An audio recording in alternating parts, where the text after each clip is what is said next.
Hey guys, how y'all doing? I'm here to give you guys a recap on Fate Zero, which is on episode 7. Now, this episode right here, thinking back in the days when I first time watched this episode, gets me wondering what's going on for now, for the time being, you know? So if anything else, let's just get this started right away.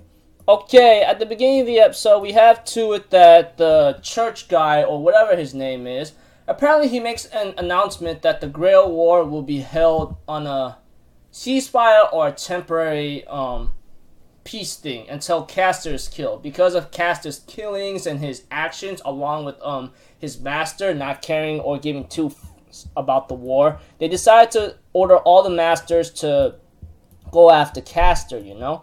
And we have to it that Tosaka thanks him for doing that and gets moving on with this plan. As for Velvet Waver talking with Ryder after he got a shirt and so forth and want to walk around the world in modern clothing, I can't blame him for that, you know? We also have to it that Kuritugu is making his plans to move ahead of time and not caring about trusting the judge of war or even the orders of it. And Saber and Irisfield were not really comfortable about this. Although I can understand Kuritugu's sayings because of what he said to Irisfield and Saber, like he's harboring Assassin's master in there, and Assassin is alive. And you know, his judging and his other things that he's doing right now, it's too suspicious. He's possibly like working together with him, you know? Although like they can understand, although like Saber and Irisfield probably understands that beforehand when Saber feels like his methods are like dishonorable and not trusting, you know? Although it could be something about like holding all this honorable thing and so forth, which I will get to in the future until I reach that episode, which that scene alone like caught my attention and how like reality is, you know. But we also have to it that like Kuritugu was feeling uneasy about this as he knows that someone is after him, and that is Kirei himself. And he asks Irisfield, can you run away with me? And Irisfield's like, what about Ilya? And Kuritugu's like, I could go save her and kill anyone who gets in my way. But Irisfield goes like, can we really run away? Can we really get out of here? And Kuritugu's like, we can if we start now, you know? Although like Irisfield says, no, you're lying. Even if you did do that, you wouldn't be able to forgive yourself. In that moment of time, you'll end your own life if you don't fulfill what you want to do. And Kuritugu's like, I already sacrificed you already. And now I left Ilya behind. And there's one guy who's going after me that I don't want to face right now. Even Irisfield says, don't worry. I won't let you fight alone. You got Saber, you got Maya. You're not gonna be on the battlefield alone on this point, you know? And just this scene alone is pretty sad in a certain way, you know, because like those of you who watch Fate Zero and so forth would understand what's bound to happen later in the series. And of course, Castor does show up, and he knows that he's being watched right now, and he pulls Sable out of there while he thinks that's Jean-Pierre or something, which we all know who that person is.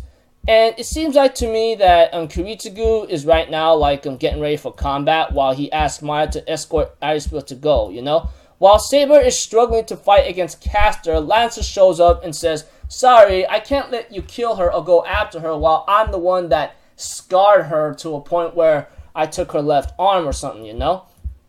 And Saber and Lancer decides to form a temporary alliance to fight Castor for now, you know?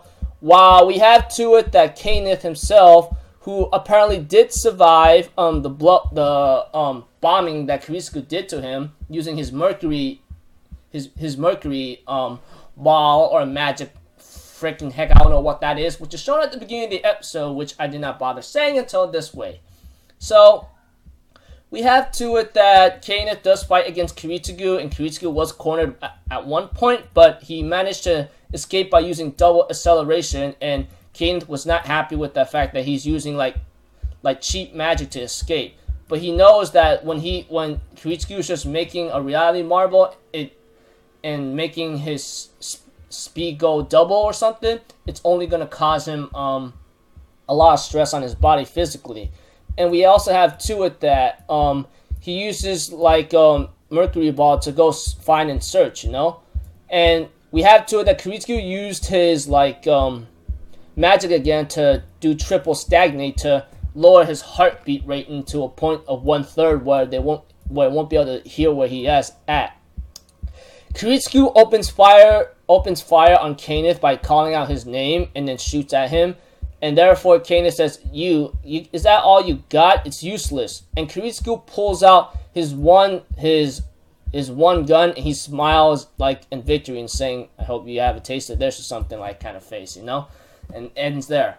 So, pretty much in this episode, it's like the judge of the church or something like, okay, everybody go kill Castor, and then Kiritsugu feeling uncomfortable with Kira going after him, you know? And want to like abandon the war, but with the help of Iris Spiel, he decides not to, and gets ready to fight against Kenneth. And he fights against Kenneth while Lantern Saber goes up against Castor. So if anything else, that's about it. I'll see you guys in my next video tonight or so. I'm Alpha Zero. Have a good day, and I'll see you guys next time. Peace out. Bye-bye. Toodaloo!